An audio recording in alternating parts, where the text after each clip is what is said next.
wachumia matumbo.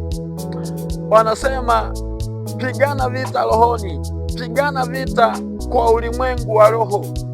Sasa kupigana vita huko kwa ulimwengu wa roho ni kupi?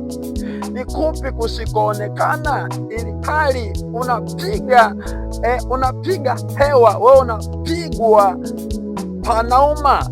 Yani sisi wahubiri wanapigana vita kwa ulimwengu wa roho usioonekana, ili hali shetani yeye anapiga kwa ulimwengu wa mwili unaoonekana.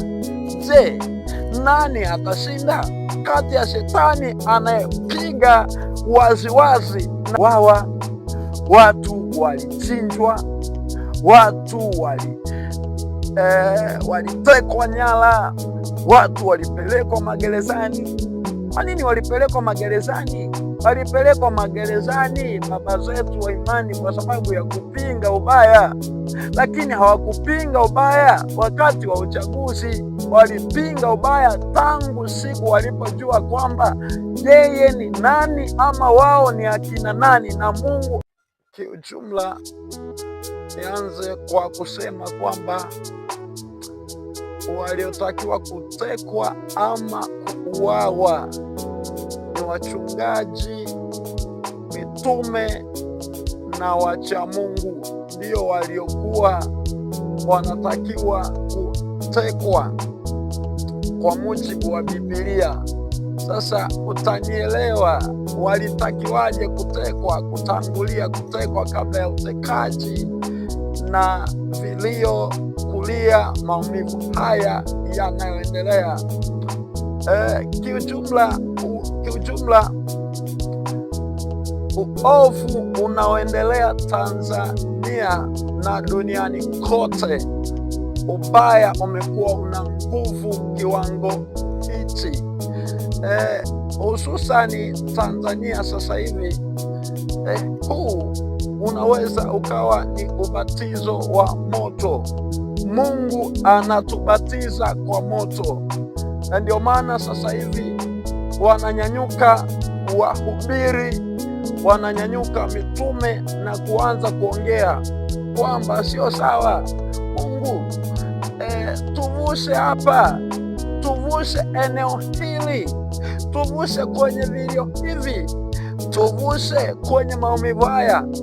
Sasa kilichokuwa kinatakiwa ama kinachotakiwa, moja ni kuomba toba ya kweli kwa Mungu, ni kuomba toba ya kweli kwa Mungu, kwa sababu kazi ya mhubiri haikuwa kuwa na hekima ama kuomba na kupigana vita rohoni kama ilivyotafsiriwa Tanzania kwa kiwango kikubwa na wahubiri jaa na wahubiri wachumia matumbo. Wanasema pigana vita rohoni, pigana vita kwa ulimwengu wa roho. Sasa kupigana vita huko kwa ulimwengu wa roho ni kupi? Ni kupi kusikoonekana, ili hali unapiga hewa, wewe unapigwa panauma.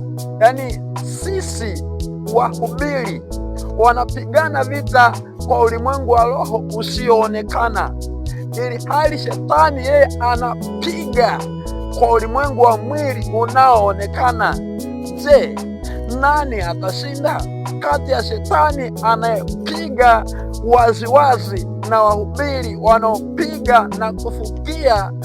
Unakuta watu wako makanisani wananena kwa lugha, na nafukia kwa ulimwengu wa roho, na chinja, na muona mbaya wako. Sasa unaonaje kwa ulimwengu wa roho wakati vitu vinaonekana kwa ulimwengu wa mwili kabisa huu? Yesu ndio maana alikuja duniani. Alivyokuja duniani alikuwa haombi tu, alikuwa anaomba, lakini bado anaenda kuambia watu mabaya. Alifukuza watu hekaluni, hakufukuza katika ulimwengu wa roho.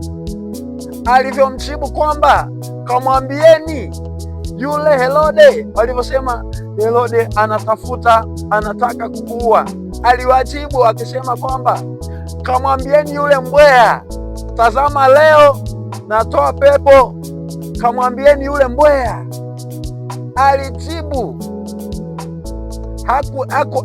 hakujibu kwa ulimwengu wa roho, hakujibu kwa ulimwengu usioonekana, alijibu kwa ulimwengu unaoonekana. Sasa naomba nianze kukusomea katika Zaburi ya 78 na ule mstari wa 34. Maandiko yanasomeka hivi: alipowaua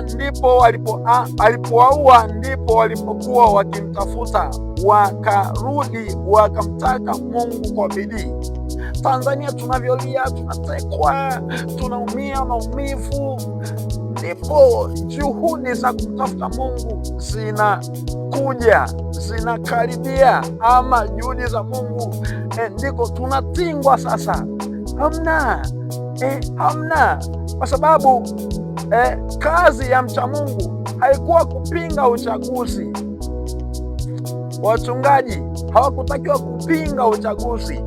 Kilichotakiwa kupinga ni kupinga ubaya. Sasa kupinga ubaya haikuwa leo kupinga ubaya, ilikuwa mchungaji atakavyojua kwamba ye ni nani duniani, atakavyookoka, atakavyoamua tu kuokoka, kwamba kwa sababu kuokoka ni kutoka kwenye namna zinazoumiza, na ukishatoka kwenye namna zinazoumiza unatafuta mwingine atoke kwenye namna zinazoumiza, na baada ya kumtoa mwingine kwenye namna zinazoumiza unatafuta kuweka ukuta, kupinga zile namna zinazofanya watu wawe wanaumia, wawe wanaingia kwenye kufanya ubaya, kwenye kufanya mabaya.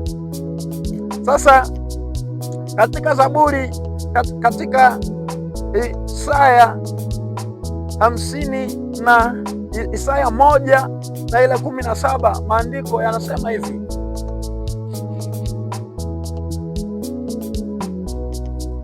Isaya 1 na ile 17, maandiko yanasema hivi.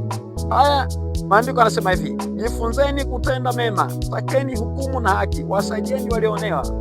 Wachungaji walikuwa ni watu wa kutaka hukumu na haki, kuwasaidia walioonewa, kupaza sauti, kuongea, kupiga kelele, sio kunyamaza. Haya, baada ya hapo anasema wasaidieni walioonewa, patieni yatima haki yake, mteteeni mjane. Wachungaji walikuwa ni watu wa kuwatetea watu, wa kuwapigania watu, wa kuwatetea walioonewa.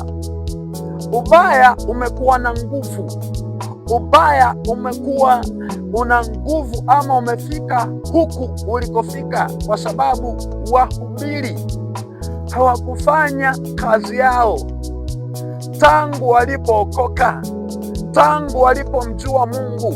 Hawakufanya wajibu wao, na ndio maana kuuawa, maumivu haya walitakiwa wahubiri ndio wapitie, kwa sababu kupinga uovu, kupinga ubaya ni kifo.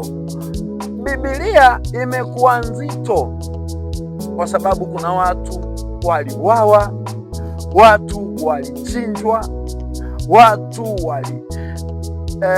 walitekwa nyara, watu walipelekwa magerezani. Kwa nini walipelekwa magerezani? Walipelekwa magerezani baba zetu wa imani kwa sababu ya kupinga ubaya, lakini hawakupinga ubaya wakati wa uchaguzi. Walipinga ubaya tangu siku walipojua kwamba yeye ni nani, ama wao ni akina nani, na Mungu anataka nini. Wachungaji, ubaya huu umekuwa na nguvu kwa sababu wachungaji walinyamaza, hawakuongea, hawakupiga kelele. Maandiko mahali pengine anasema piga kelele, usiache, waambie watu makosa yao. Isaya hiyo pia 58, piga kelele, usiache, piga kelele, usiache.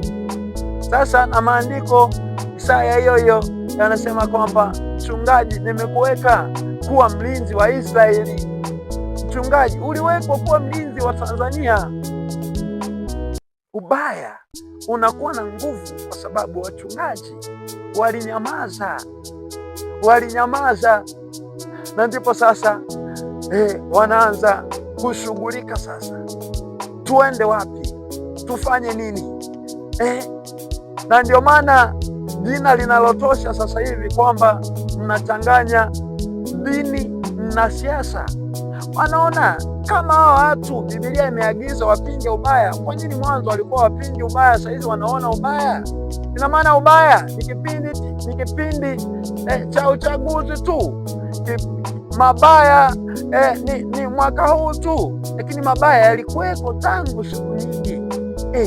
siku nyingi. Sasa Mungu angeweza kutusaidia ama kutuokoa tangu siku nyingi. Sasa tuombe rehema kwa Mungu atuokoe na atusaidie. Kristo awe pamoja nawe. Amen.